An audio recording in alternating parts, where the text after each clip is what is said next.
Dussehra market के बाबा साहब junior high school में से मौजूद हैं और हमारे पीछे आप देख रहे होंगे कुछ लोग यहाँ पे मौजूद हैं और अभी कुछ ही समय पहले यहाँ पे कुछ बैठक हुई है।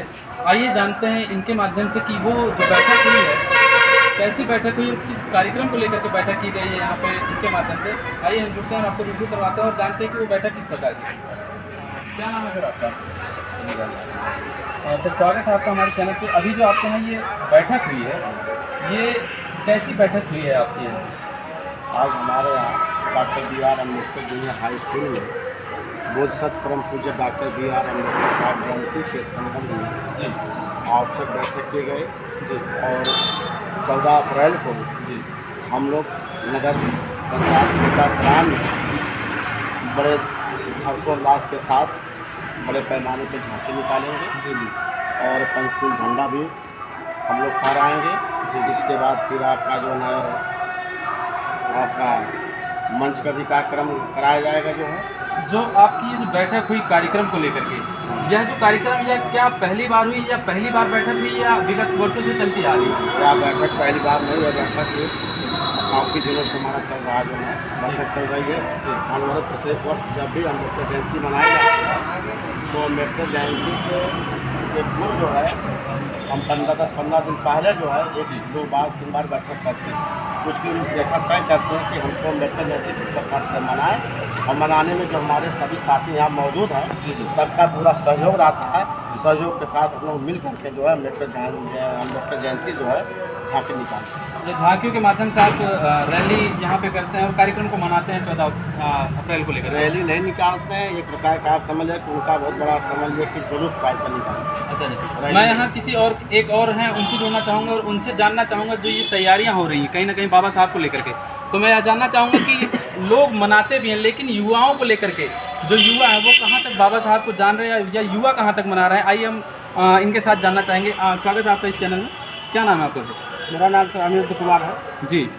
तो आपसे मेरा ये सवाल रहेगा कि जैसा कि यहाँ पे आप लोग आज बैठक की हैं 14 अप्रैल को लेकर के और कहीं ना कहीं युवा पीढ़ी जो है उनको मनाना चाहिए, जानना चाहिए और आगे आना चाहिए, तो युवाओं के लिए क्या कहना चाहेंगे? कहीं ना कहीं युवा इससे अलग दिखते हैं।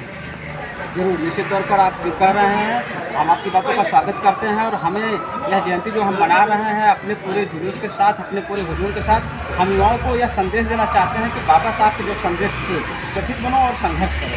तो हम यह संदेश देना चाहते हैं उनकी जयंती में रैली के माध्यम से, रैली के माध्यम नहीं बल्कि तमाम झांकियों के माध्यम से, जुलूस के माध्यम से बच्चों को संदेश देना चाहते हैं कि बच्चों आप आज से यह प्रेरणा लो कि अच्छे से पढ़ो, अपने जीवन में अच्छे कार्य करो। जब तुम पढ़ लिख लोगे तुम्हारे परिवार का भला होगा, परिवार के साथ साथ पूरे समाज का भला होगा, पूरे देश का भला होगा। तुम शिक्षित हो जाओगे, लोगों को संगठित करोगे और जब संगठित हो जाओगे तो तुम अपने अधिकार को स्वयं ले लो। हमें नहीं लगता कि संघर्ष करने की आवश्यकता होगी। आपने सही कहा, शिक्षित बनना चाहिए और युवाओं को खासकर शिक्षित होना चाहिए क्योंकि उन्हीं के कंधों पे जो है देश का भविष्य होता है। तो मैं आपसे एक और सवाल करना चाहूँगा कि जो युवा है वो कहीं ना कहीं जो शिक्षा है प्राइमरी स्तर की देखी जाए तो उसमें अभी तक बाबा साहब को लेकर के कोई ऐसे पाठ्यक्रम भी नहीं चालू किए गए, तो इस पर आप क्या कहेंगे?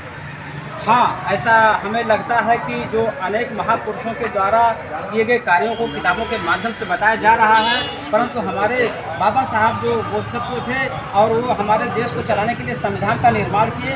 निश्चित तौर पर हमें लगता है कि उनके बारे में जो जानकारी होनी चाहिए किताबों के माध्यम से, पाठ्यक्रमों के माध्यम से, वह अभी जो है ऐसा नहीं हो पा रहा है। तो हमें अपने संदेश को अपने जनप्रतिनिधियों के माध्यम से यह पहुँचाना चाहिए विधायिका में और पार्लियामेंट में कि जो पाठ्यक्रम बनते हैं शासन के द्वारा वो अधिकृत किए जाते हैं पाठ्यक्रम निर्माताओं को, तो उसमें बाबा साहब की जीवनी से संबंधित, उनके कृतित्व से संबंधित पाठ्यक्रम में वस्तुओं को शामिल किया जाए।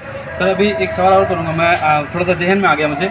जो अभी नया शिक्षा कानून लागू हुआ है जिसमें थोड़ा सा मुझे जहाँ तक जानकारी है उसमें एक अलग पाठ्यक्रम को जोड़ा जाएगा और जो जितने भी निजी विद्यालय हैं वो अपने ही तरीके से लोगों को अपने तरीके से वो किताबों को रख सकते हैं, चाहे महापुरुषों को हो या कोई ग्रंथ हो।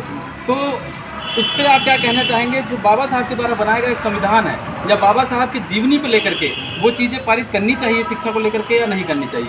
बिल्कुल पारित करनी चाहिए। हमें लगता है कि बाबा साहब के द्वारा जो सिद्धांत बनाए गए हैं, जो नीतियाँ बताई गई हैं, जो हमको सिखाया गया है, अगर उनका पालन हम नहीं करेंगे तो भला देश कैसे चलेगा। जब उनके द्वारा बनाए गए संविधान हमारा देश चल रहा है तो उनकी नीतियों को भी हमें जरूर से पालन करना चाहिए और अधिक से अधिक लोगों तक यह बात हमें पहुँचानी चाहिए। तो हमारी जिम्मेदारी बनती है कि हम युवा पीढ़ी को शिक्षित करें और जो हमारे गाँव में लोग रहते हैं उन तक हम संदेश पहुँचाएँ कि बाबा साहब के क्या मिशन थे, क्या संदेश थे, और सारे लोगों को यह बात जानकारी में हमें पहुँचाना चाहिए। ये हमारा संकल्प है।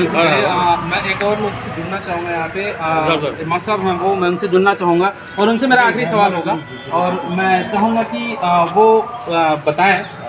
सर, आप एक युवा हैं, आपसे मेरा एक सवाल है कि जैसा कि हम मनाते तो हैं बहुत हर्षोल्लास के साथ, हर कोई मनाता है, लेकिन वह कहीं ना कहीं जब लोग वहाँ से वापस होते हैं तो मुझे लगता है कि वो चीज़ें वहीं तक रह जाती, अपने आचरण में या फिर अपने परिवार में, या फिर आगे वो नहीं चल पाती है। तो किस तरीके से उसको आगे तक ले जाया जाए और आगे की जो युवा पीढ़ी है या जो परिवार है वह उस पर अमल करे और उसको आगे तक रखे, तो इस पर क्या कहेंगे आप?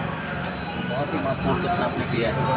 इस बिल को लेकर के अभी बैठक में चर्चा भी हुई है जी, और हम लोगों ने इस जयंती के माध्यम से ये प्रयास किया है कि हर गांव से जो भी झांकियाँ आएंगी उसमें जहाँ तक हो सकेगा हर झांकी को एक एक संविधान की पुस्तक वितरण की जाएगी, ताकि युवा भी और समाज के अन्य वर्ग के लोग भी इस चीज़ को जान सकें कि बाबा साहब के संविधान में क्या चीज़ें निर्मित हैं, हमारे अधिकार क्या हैं, क्या कर्तव्य है।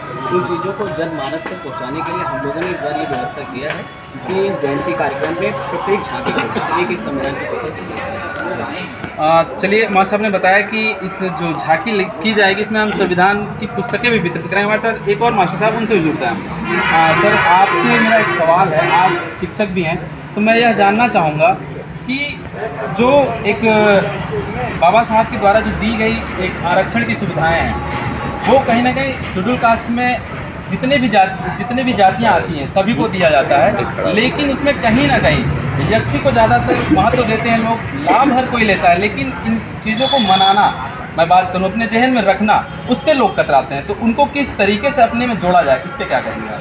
धन्यवाद आपका सर। जो आपने सवाल किया है ये तो बहुत महत्वपूर्ण है, लेकिन सर उसमें यह है कि जो अगर एससी है शायद वो संविधान को पढ़ते हैं। मेन जो टॉपिक है कि आप संविधान को पढ़ेंगे नहीं, अपने अधिकार को जानेंगे नहीं, तो आरक्षण को क्या जानेंगे आप? जी एससी जहाँ तक बात करते हैं, आप एससी में विशेष में जमात है जी, उन्होंने अपना अध्ययन किया, बाबा साहब को फॉलो किया, शिक्षा ग्रहण किया, अच्छे स्तर पर गए, उनके दिमाग में आना आरक्षण केवल उन्हीं के लिए है, मेरे लिए नहीं है। मेन फोकस है कि उनकी शिक्षा का स्तर कम है और उनको पढ़ना चाहिए। जब पढ़ेंगे तभी आरक्षण के बारे में कहीं ना कहीं लाभ उसका लेते हैं और जो वर्ग है वो लाभ तो लेते हैं, लेकिन मनाने की बात जो आती है वहाँ कहीं कतराते से नजर आते हैं कुछ लोग ऐसे। मैं कहूँ सबको नहीं कहना चाहूँगा, तो उनको किस तरीके से जोड़ा जाए, इस पर क्या प्रयास होगा? वो इस समाज से जुड़े रहेंगे। कतराने का मतलब है कि इस समाज से आप जब जुड़ेंगे तब उस मत के बारे में जानेंगे। जब ही उस समाज में आप आएंगे तभी आप अपने मतीहा, अपने नागरिकों के बारे में जानेंगे और दिमाग में आरक्षण, अपने अधिकार को जानेंगे। चलिए, इस कड़ी में एक लोग और हैं, एक मास्टर साहब, मैं उनसे भी जानना चाहूँगा। एक आखिरी सवाल उनसे भी मेरा रहेगा। आप यहाँ पे जुड़े हैं, पहले तो आपका स्वागत है हमारे चैनल पर। मैं आपसे एक ये लास्ट मेरा ये प्रश्न है आपसे कि जो बाबा साहब की एक नीति बनाई गई थी अभी लेकर के, अभी उसमें संशोधन भी हुआ है, मैं चेंज किया। मैं वही कहना चाहूँगा कि जब आप लोग जान रहे हैं, एक शिक्षित वर्ग जान रहा है, तो उस हक अधिकार के लिए आगे क्यों नहीं आता? सर आगे कैसे, जब वो जानेगा अपने हक अधिकार तभी ना आगे आएगा। जब वो जान ही नहीं रहा तो आगे कैसे आएगा? जितने लोग पढ़े लिखे शिक्षित वही आ सकते हैं। जो लोग शिक्षित हैं उन लोगों ने भी तो इस पर कोई एक्ट नहीं, कोई रिएक्शन नहीं किया, तो इस पर क्या कहना चाहिए? चलिए, मास्टर साहब ने कहा कि कोई नहीं, जानकारी होना चाहिए। हमारे साथ एक और मास्टर साहब है, मैं उनसे भी सुनना चाहूँगा और उनसे जानना चाहूँगा कि आपको क्या नाम है आपका, आप पेशे से क्या हैं? ठीक है। चलिए, आप प्राइवेट कॉलेज में अध्यापक हैं, तो आपसे मैं ये जानना चाहूँगा कि बाबा साहब, आप अनेकों महापुरुषों के बारे में बताया जाता है और कहीं ना कहीं उन पर निबंध भी होते हैं, तो बाबा साहब को लेकर के निबंध या ऐसी कोई प्रतियोगिताएं जो 14 अप्रैल में होती हैं विद्यालयों में कराई जानी चाहिए या मुझे दिखती नहीं है, तो इस पर आप क्या कहना चाहेंगे? विद्यालयों में कहीं ना कहीं प्रसाद वितरण हो जाते हैं, लोगों को, बच्चों को जानकारियाँ दी जाती हैं। 26 जनवरी या 15 अगस्त जैसा प्रोग्राम हम करें, ये सत्य है, सही है या नहीं? भाई संशोधन करके इसलिए कर दिया गया कि अब वो जमीन एकदम बेजमीन हो जाएंगे। उनका ना प्रभाव काम दाम धन भेज जितना लगा के जमीन को ले लिया वो बिना जमीन सरकार की ही जमीन करने का बस सरकार के ही फंडा नहीं करेंगे, उनको मतलब फिर जहाँ से उठे थे फिर उसमें कौन चलेगा कौन रास्ते में बस बच्चे मुझको चलेंगे देश नहीं, उनका वही क्योंकि बच्चे ही देश के भविष्य। मतलब लेकिन युवा कहीं ना कहीं अभी मैं बात करूं, जैसा कि अभी कल ही 1 अप्रैल थी और बाबा साहब ने रिजर्व बैंक की स्थापना भी की थी, लेकिन उसको कहीं ना कहीं जो युवा पीढ़ी है वो अप्रैल फूल के तरीके से मनाती है और ये चीज़ें उनकी जानकारी में नहीं है। तो इस पर आप क्या कहेंगे, ये जागरूकता करने की एक पहल होनी चाहिए कि नहीं? ये अप्रैल फूल के विषय में इसलिए मनाते हैं क्योंकि समाज में गलत चीज़ को बढ़ावा दिया जाता है। समाज में इस चीज़ का ज़्यादा बढ़ावा दिया जाता है, बच्चों के दिमाग में सोच इसी पर ज़्यादा आकर्षित होती है, जिससे गलत चीज़ों से बच्चों को बचाना चाहिए। अगर कोई अप्रैल फूल मिला रहा है उसे बच्चों को बताना चाहिए यह चीज़ गलत है, जिससे हमें नहीं बोलना। ठीक। और कहने का मतलब जागरूक करना चाहिए। चलिए, ये अभी मैंने आपको यहाँ पे मिलाया, यहाँ पे बैठक हुई एक जो है 14 अप्रैल को लेकर के, और वो बैठक जो हुई है उसमें कुछ कार्यक्रम आयोजित किए गए हैं। इन्होंने अपना शेड्यूल भी बनाया है किस तरीके से क्या कार्यक्रम किए जाएंगे। और मैं आपको बता दूं कि मैं फिर पुनः आप लोगों के साथ 14 अप्रैल को इसी जोश खरोश के साथ आपको वो लाइव प्रसारण दिखाऊंगा जो यहाँ पे 14 अप्रैल में इन लोगों के द्वारा मनाया जाएगा। तो आप हमारे साथ फिर पुनः बनिएगा। आप देख रहे थे केमास न्यूज़, मैं हीरामणि गौतम, धन्यवाद।